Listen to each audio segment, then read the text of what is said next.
एक OH इधर, एक OH इधर और एक OH। इस पे आते हैं, एक ऑक्सीजन चला गया, कितने OH बचे? 3 ऑक्सीजन थे, एक चला गया, 2 O बचे, तो 2 O के साथ 2 H लग सकते हैं, तो एक OH, दूसरा OH और तीसरा क्या लगेगा? सिर्फ।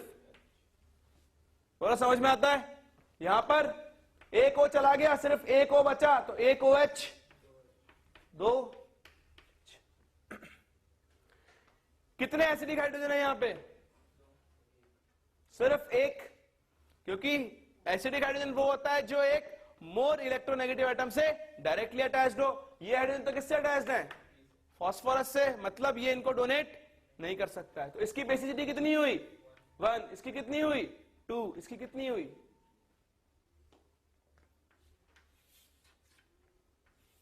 समझ में आता है? ये तो हुआ एग्जैक्ट रीजन कि क्यों इनकी बेसिसिटी 3 to 1 होती है। याद रखने का तरीका, जो भी फास्फोरस एसिड है उसमें जितने ऑक्सीजन है उससे एक कम क्या हो जाएगी उसकी बेसिसिटी। यहां कितने ऑक्सीजन थे? 4, तो इसकी बेसिसिटी 3।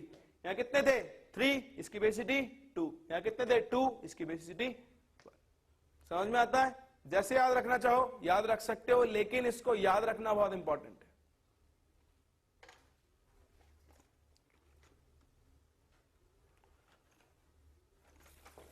हो गया? इसी तरह आपके पास एक और एसिड आता है H3BO3,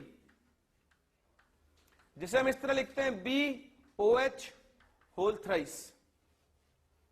BOH होल थ्राइस लिख दिया, इसका मतलब ये नहीं कि एक बेस बन गया है, क्योंकि जनरल टेंडेंसी क्या होती है? जिनके पास OH माइनस है वो होते हैं बेस, जिनके पास H प्लस है वो क्या होते हैं? एसिड्स। H3BO3 को आप इस तरह भी लिख सकते हो, H3PO3 को भी आप POH होल थ्राइस लिख सकते हो। इसका मतलब ये नहीं है कि वो बेस बन जाएंगे, ये क्या है? Acids. Non metallic hydroxides are always acidic in nature. Non metal ना बोरोन। अब देखो, अगर आप बोरोन के वैलेंस शेल को काउंट करो तो BOH OH OH, इसके वैलेंस शेल में कितने इलेक्ट्रॉन्स हैं? 6। केमिकल बॉन्डिंग में पढ़ा था ना हमने। इसके वैलेंस शेल में कितने इलेक्ट्रॉन्स हैं? 6। यानी ये इलेक्ट्रॉन डेफिशिएंट है, और जो भी इलेक्ट्रॉन डेफिशिएंट स्पीशीज होती हैं वो किसकी तरह काम करती हैं? एक लुईस एसिड की तरह। तो ये एक लुईस एसिड की तरह काम करेगा। अगर मैं इसकी रिएक्शन वाटर से करवाऊं तो वाटर में ऑक्सीजन के पास जो एक्सेस लोन पेयर है ये किसकी तरह काम करेगा? लुईस बेस की तरह, और अपना इलेक्ट्रॉन पेयर ये किसको डोनेट कर देगा? बोरोन को। तो बोरोन इससे एक OH ले लेगा, एक OH लेकर बोरोन बनाएगा BOH होल 4 माइनस, यहां से OH चला गया तो क्या बचा? एक H प्लस। तो ये कितने H प्लस डोनेट कर रहा है? कितने H प्लस रिलीज कर रहा है? 1। इसलिए H3BO3 की बेसिसिटी कितनी होती है?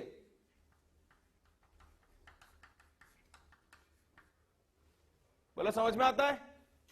तो ये बहुत इंपॉर्टेंट चीजें जो आपको याद रखनी है। अगर आपसे कोई क्वेश्चन पूछता है, जनरली तो इन एक्सेप्शन से पूछा जाएगा, एन फैक्टर अगर आपसे पूछा जाता है तो इनको ध्यान रखना। फास्फोरस सीरीज और ये बोरिक एसिड का एन फैक्टर हमेशा कितना होता है? 1। इसको आप H3BO3 भी लिख सकते हो, आप इसे BOH होल थ्राइस भी लिख सकते हो।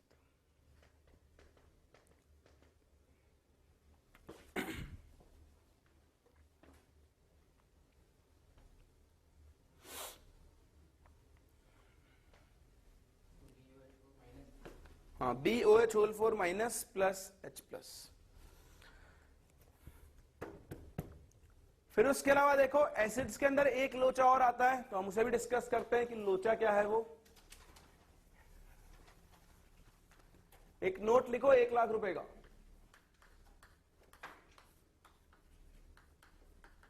ये बहुत इंपॉर्टेंट है। लिखो द एन फैक्टर और द बेसिसिटी, देखो द एन फैक्टर और the basicity of N acid, n factor or the basicity of an acid also depends on the reaction, also depends on the reaction in which it is participating, in which it is participating.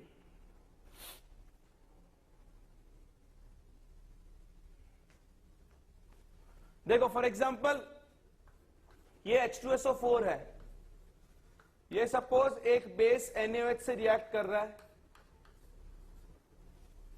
React करके बना रहा है NaHSO4 along with H2O।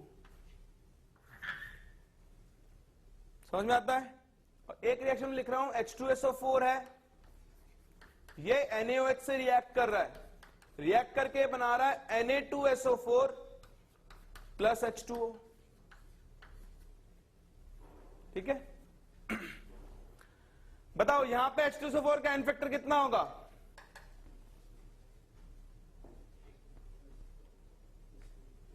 To. क्यों? कितना होगा? 1।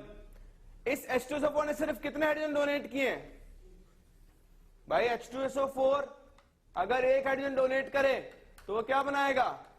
HSO4 minus बनाएगा ना।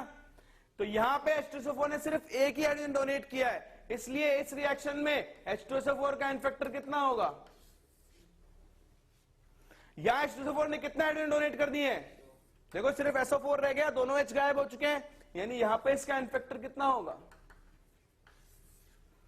तो आपको यह भी ध्यान देना होगा कि एक एसिड ने उस पर्टिकुलर रिएक्शन में अगर वो एक पॉलीबेसिक मतलब जिसके पास एक से ज्यादा डोनेटेबल हाइड्रोजन है या डोनेबल हाइड्रोजन है, तो उनमें से वो कितने डोनेट कर रहा है, जितने डोनेट कर रहा है उतने को ही आप एन फैक्टर में काउंट करोगे।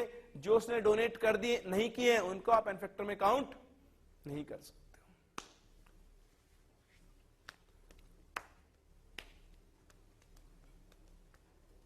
समझ में आता है? कोई डाउट? चले आगे। उसके अलावा मैं आपको एक छोटे मोटे एसिड से और मिलवाना चाहूंगा, एक दो नहीं है, एक ही है। This is called oxalic acid. इसका फॉर्मूला होता है H2C2O4 और इसकी स्ट्रक्चर ये होती है, आप लोगों ने ऑर्गेनिक में पढ़ी होगी।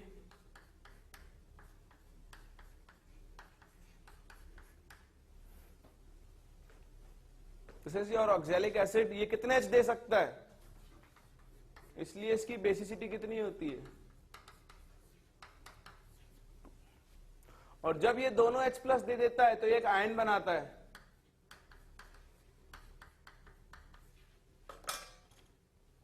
इस आयन को हम क्या बोलते हैं? ऑक्सलेट आयन, जो मैं आपको रेडिकल्स में भी लिखवा चुका हूं।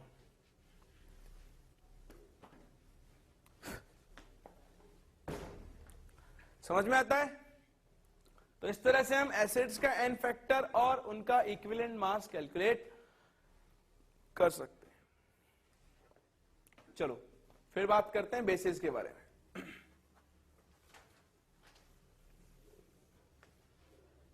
बेसिस क्या होते हैं?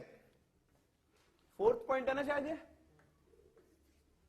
सो फॉर बेसिस, तो जिस तरह से एसिड्स के लिए बेसिसिटी डिफाइंड है, उसी तरह बेसिस के लिए क्या डिफाइंड होगी उनकी?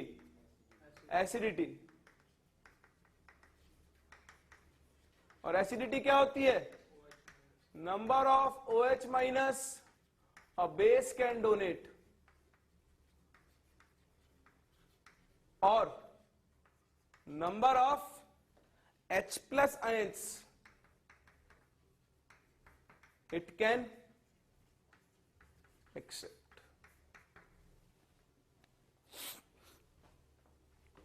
तो जिस तरह से एसिड्स के लिए बेसिसिटी और बेसिस के लिए एसिडिटी डिफाइंड होती है, जिस तरह से एसिड्स के लिए बेसिसिटी डिफाइंड होती है, उसी तरह बेसिस के लिए क्या डिफाइंड होती है? एसिडिटी। और एन फैक्टर क्या होता है उसका? एसिडिटी के बराबर। यहां कोई एक्सेप्शन नहीं आता, आप बेस की शक्ल देखकर उसकी एसिडिटी बता सकते हो। जैसे NaOH, इसका एन फैक्टर कितना होगा? MgOH होल ट्वाइस, इसका एन फैक्टर कितना होगा? AlOH होल थ्राइस, इसका एन फैक्टर कितना होगा? BOH होल थ्राइस, इसका एन फैक्टर कितना होगा? 3। आगे ना देखो, 3।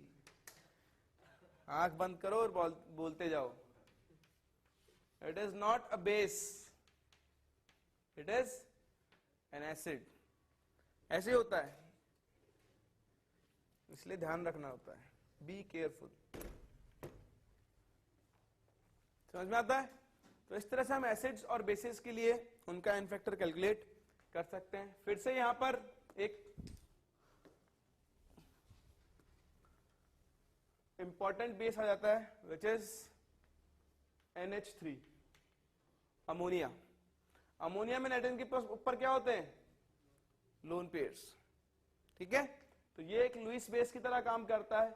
जैसे ही ये वाटर के कांटेक्ट में आएगा, ये वाटर से क्या ले लेगा? ऑक्सीजन ज्यादा इलेक्ट्रोनेगेटिव है, इस पर नेगेटिव चार्ज होगा हाइड्रोजन पे, तो ये इस हाइड्रोजन को एब्स्ट्रैक्ट कर लेता है, यानी वाटर से एक H+ बाहर निकाल लेता है। तो ये क्या बनाएगा? NH4 plus OH minus. कितने OH प्रोड्यूस कर रहा है? तो NH3 का एन फैक्टर कितना होगा? समझ में आता है?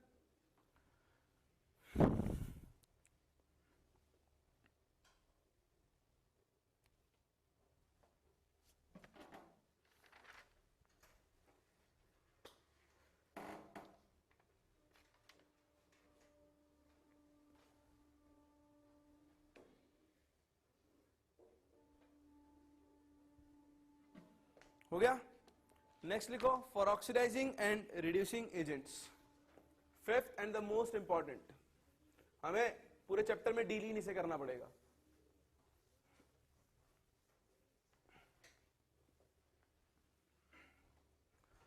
तो इसको हम बहुत डिटेल में और बड़े ध्यान से पढ़ना होगा हमें इसे।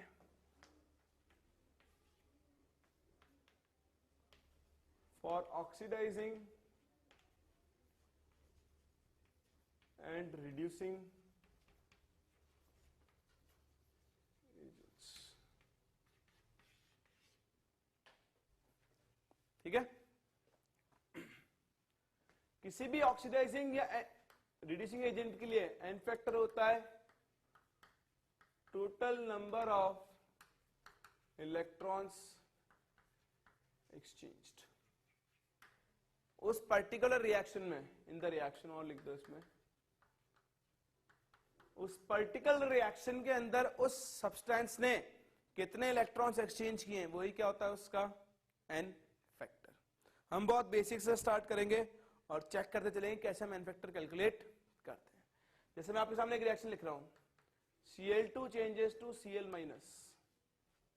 क्लोरीन का क्या हो रहा है यहां पे? क्लोरीन का क्या हो रहा है? रिडक्शन। तो ये किसकी तरह काम करेगा? एक ऑक्सीडाइजिंग एजेंट की तरह। जीरो से किस में चला गया? कितने का चेंज आया? ठीक है, अब देखो हम चेंज निकालते हैं पर मॉलिक्यूल, तो आपको बहुत ध्यान से देखना होता है। यहां कितने क्लोरीन है? 2, तो कितने का चेंज आएगा? एक क्लोरीन के लिए 1 का चेंज आया, 2 क्लोरीन के लिए कितना चेंज आएगा?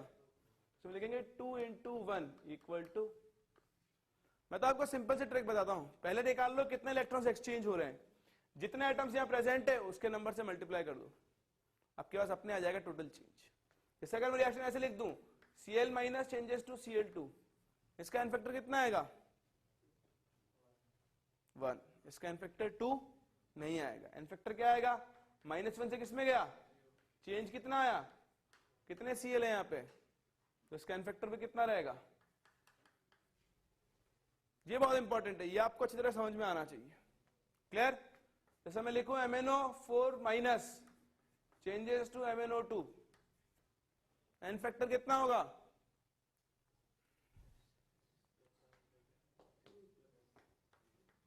+7 से किसमें गया? कितने का चेंज आया? एन फैक्टर कितना हो गया?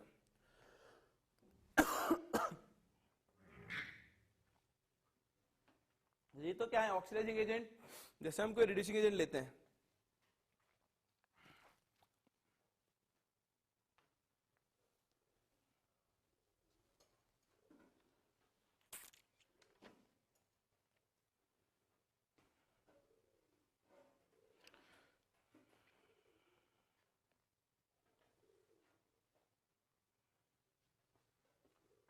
H2O3 2 minus changes to SO4 2 minus, N factor बताओ।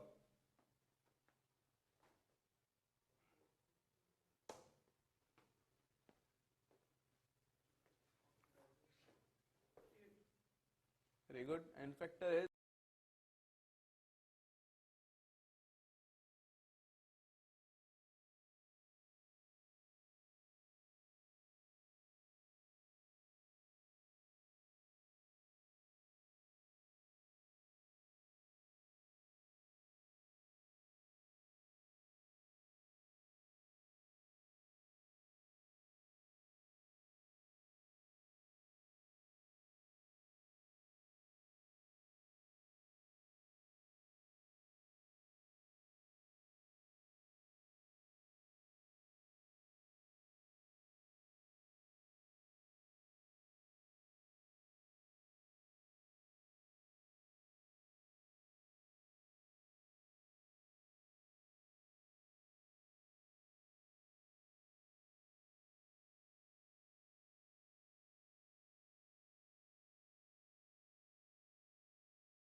Is heat. यहाँ पे सल्फर कौन से स्टेट में है? +2. यहाँ किसमें?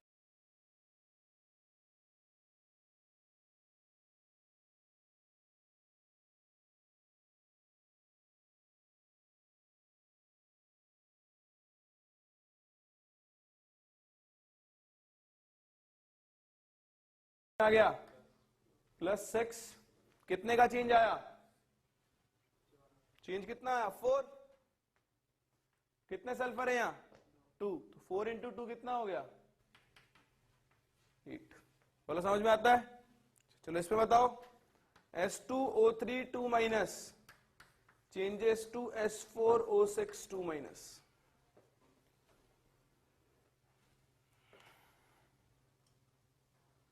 N factor.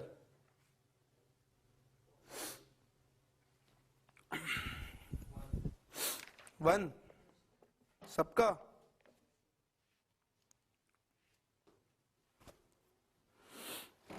हो गया?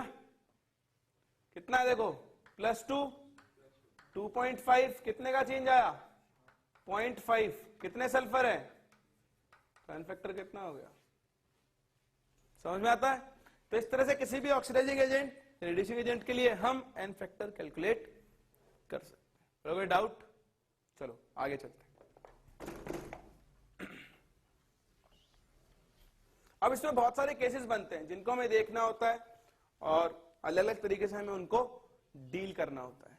तो मैं इनको एक क्वेश्चन की फॉर्म में करवा रहा हूं आप लोगों को, जिससे आपको पता लगता जाएगा, या फिर ऐसे करते हैं हम टॉपिक बना बना के करते हैं। चलो टॉपिक बना के लिखो, ये तो हुआ नॉर्मल केस। फिर यहां पे लिखो केस 1, केस 1 लिखो, when an element is undergoing disproportionation, when an element is undergoing disproportionation, for example MnO4 minus changes to Mn2 plus and Mn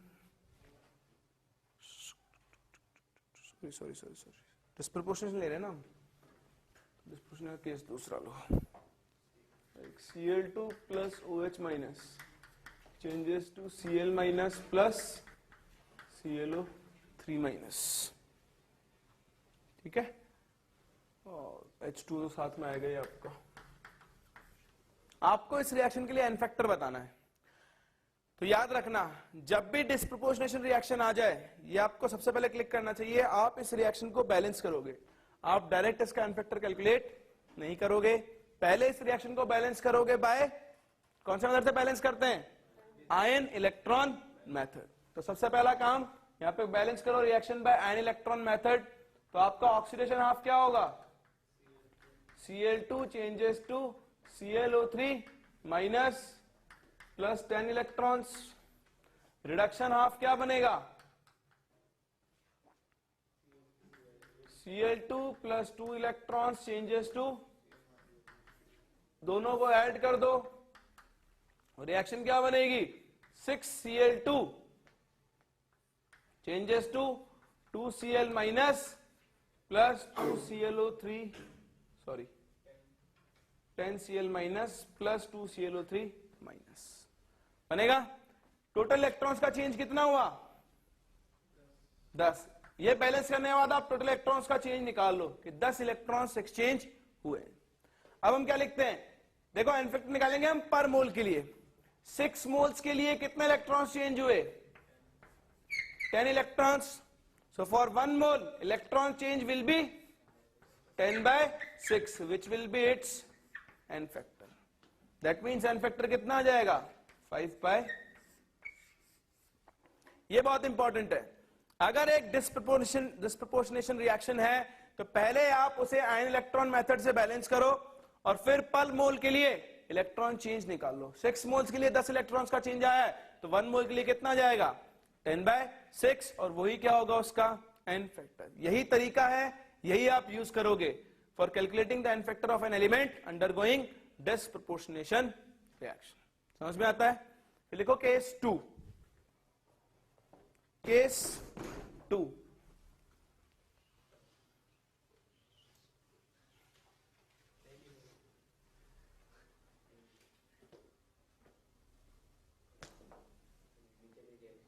करो बैलेंस खुद।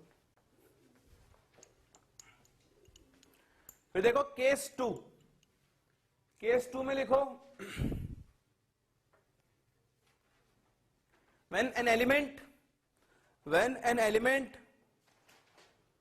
is forming 2 reduction products in the same reaction, when an element is forming 2 reduction products in the same reaction, जैसे आपको एक reaction दी हुई है 3MnO4 minus changes to Mn2 plus plus Mn6 plus. Reaction balance है कुछ इस तरह से।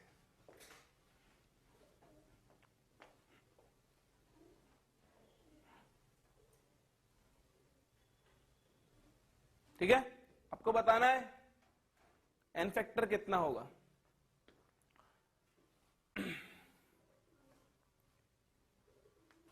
देखो यहां पे अगर मैं रिएक्शन को आयनिक फॉर्म में लिखना चाहूं कुछ इस तरह से,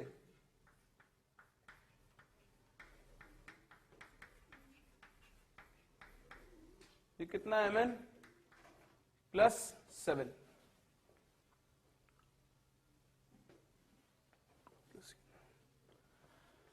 या फिर आप इसे यहीं से देख सकते हो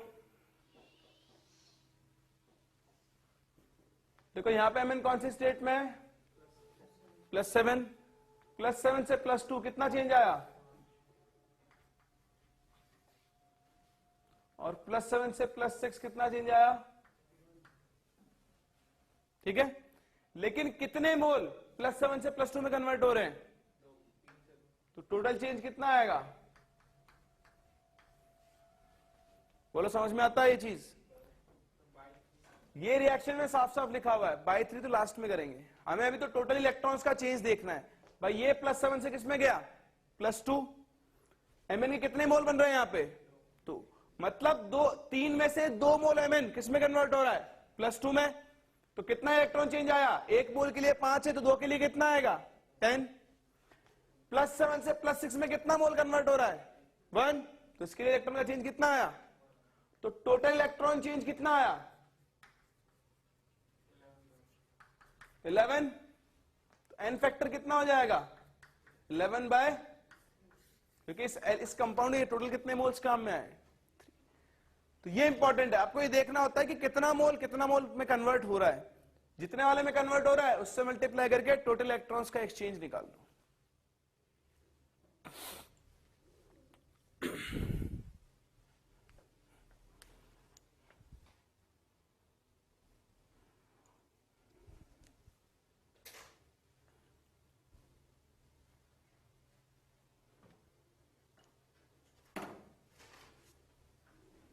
हो गया, आगे लिखो next case third,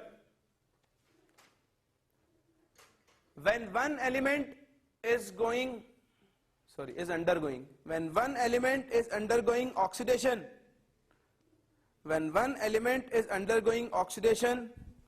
and the other element is undergoing reduction, in the same compound,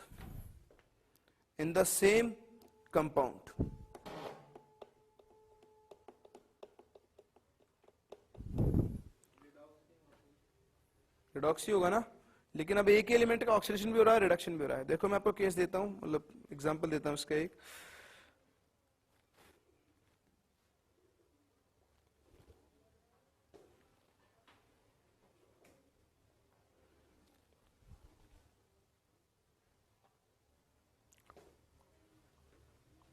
आप इसमें लिखो इन this case n factor, overall n factor, in this case overall n factor will be the LCM of the overall n factor will be the LCM of the n factors of the two elements, जैसे ये देखो NH4 whole twice Cr2O7 undergoes N2 plus Cr2O3 plus 4H2, ये reaction है suppose आपके पास, ठीक है। अब इसमें देखो, क्या आप मुझे नाइट्रोजन का ऑक्सीडेशन नंबर बता सकते हो यहां पे,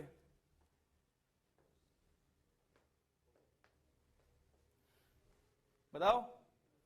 देखो नाइट्रोजन यहां प्रेजेंट है in the form of ammonium ion NH4+, ये NH4+ और ये Cr2O7 2-, क्रॉस मल्टीप्लाई करो तो ये कंपाउंड बन जाएगा, ठीक है। तो नाइट्रोजन यहाँ पे अमोनियम के आयन की फॉर्म में प्रेजेंट है, और अमोनियम आयन में नाइट्रोजन का ऑक्सीजन नंबर कितना आएगा -3। कितने अमोनियम आयन है यहाँ पे, तो नाइट्रोजन -3 से किसमें कन्वर्ट हो रहा है N2, दैट इज 0। कितने का चेंज आया 3, कितने नाइट्रोजन है यहां, तो टोटल चेंज कितना आया, यानी नाइट्रोजन के लिए एन फैक्टर कितना है 6। बताओ नाइट्रोजन का क्या हो रहा है, ऑक्सीडेशन या रिडक्शन, ऑक्सीडेशन। क्रोमियम, क्या आप क्रोमियम का ऑक्सीडेशन नंबर निकाल सकते हो, Cr2O7 2- +6, ये किसमें चेंज हो रहा है Cr2O3 +3, कितने का चेंज आया, कितने क्रोमियम है, एन फैक्टर कितना आया, तो ओवरऑल एन फैक्टर कितना आएगा,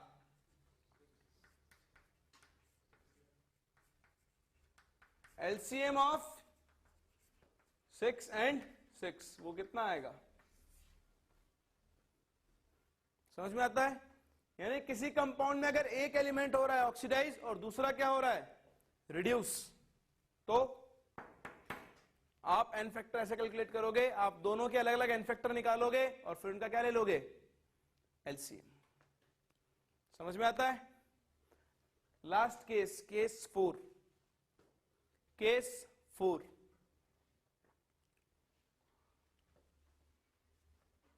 लिखो when one element is getting oxidized, sorry, when both the elements in a compound, या when two or more elements in a compound, ऐसा लिखना आप लोग, लैंग्वेज चेंज कर लो, when two or more elements in a compound are getting oxidized or reduced simultaneously. When two elements in a compound are getting oxidized or reduced simultaneously.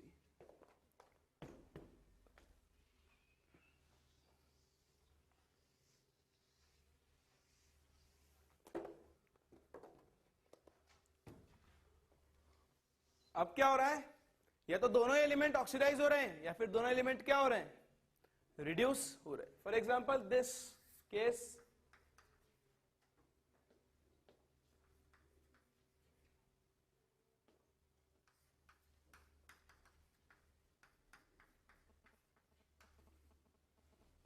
ये compound होता है ferrous oxalate.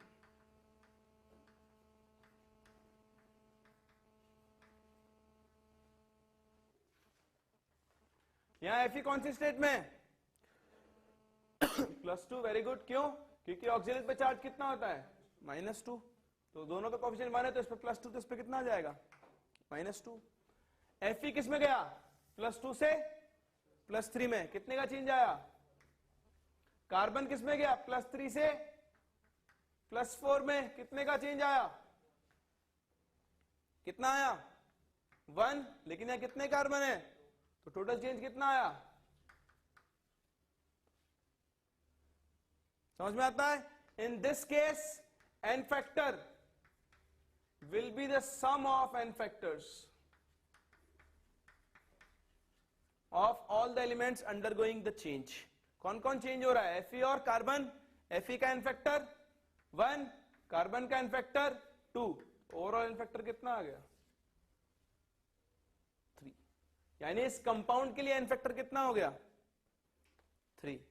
Individual N factors अब भी वही रहेंगे. Iron का n factor होगा 1 और कार्बन का कितना होगा? 2. लेकिन इस कंपाउंड का ओवरऑल एन फैक्टर कितना हो जाएगा?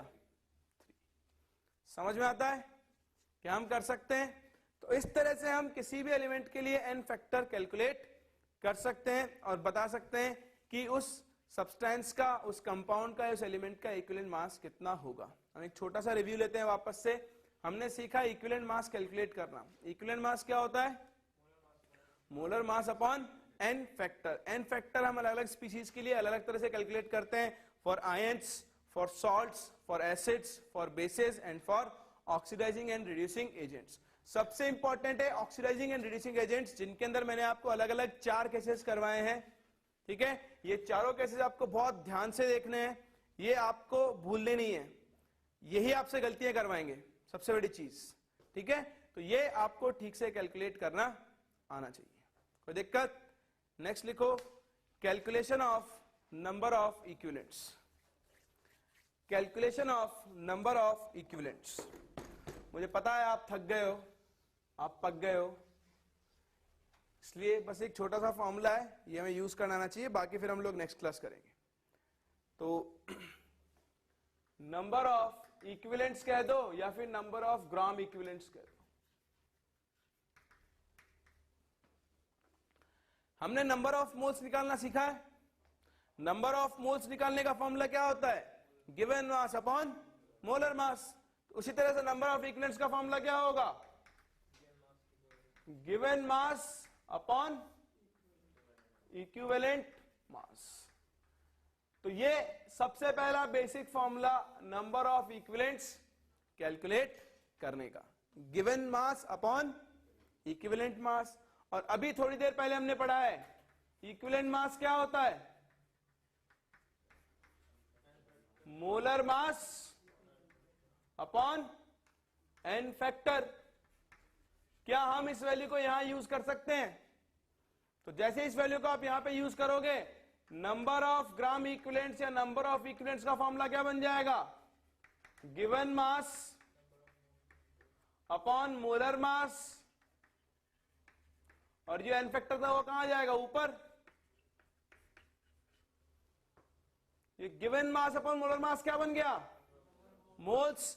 यानी नंबर ऑफ इक्विवेलेंट्स का एक नया फॉर्मूला और आ गया, number of equivalents is equals to number of moles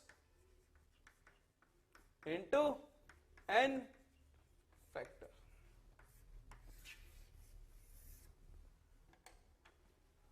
समझ में आता है? तो इस तरह से हम लोग ये दो फॉर्म यूज करेंगे नंबर ऑफ इक्विवेलेंट्स कैलकुलेट करने के लिए। नेक्स्ट क्लास हम लोग एक नया टर्म पढ़ेंगे, normality. Normality is the sister of molarity. जैसे आपने मोलैरिटी पढ़ी है ना, वैसे ही नॉर्मेलिटी होती है। दोनों में एक रिलेशन भी होता है और दोनों में फर्क बहुत कम होता है। जैसे मोलैरिटी क्या होती है? Number of moles of solute present in 1 litre of solution, number of moles upon volume. तो नॉर्मेलिटी होती है number of equivalents of solute present in 1 litre of solution. Molarity का फॉर्मूला होता है molarity is equal to number of moles upon volume, और normality हो जाएगी number of equivalents upon volume. ठीक है, तो इनमें कोई ज्यादा फर्क नहीं होता है। नेक्स्ट क्लास हम नॉर्मेलिटी पढ़ेंगे, उससे डील करेंगे और उसके बाद हम लोग टाइट्रेशन स्टार्ट करेंगे।